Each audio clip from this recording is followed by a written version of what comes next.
देखो, आज हम लोग हिंदी व्याकरण में पढ़ रहे हैं भाषा के बारे में। भाषा अलग अलग प्रकार का होता है। जैसे हो गया मातृभाषा।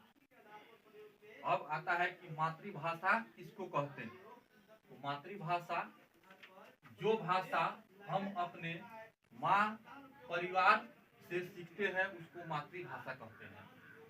उसके बाद में आता है बोली। बोली किसे कहते हैं।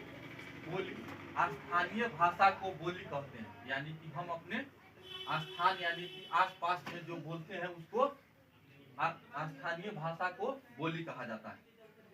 उसके बाद में होता है राजभाषा।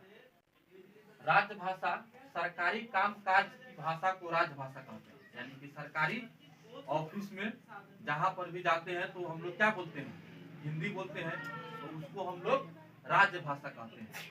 उसके बाद में आता है राष्ट्रीय भाषा। किसी देश में सबसे अधिक बोले जाने वाली भाषा को राष्ट्रीय भाषा कहते हैं।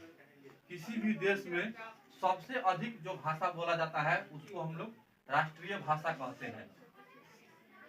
अब अपवाद में एक है, भारत में सबसे अधिक हिंदी बोला जाता है, लेकिन यह हमारे देश की राष्ट्रीय भाषा नहीं है। उसके बाद में आता है लिपि। लिपि किसे कहते हैं। किसी भाषा को लिखने के लिए जिस संकेत या चिन्ह का प्रयोग किया जाता है उसे हम लोग लिपि कहते हैं। उसके बाद में जैसे हिंदी की लिपि देवनागरी है, देवनागरी में हिंदी को लिखते हैं। उसके बाद में संस्कृत तथा नेपाली की लिपि देवनागरी है। अंग्रेजी की लिपि रोमन है।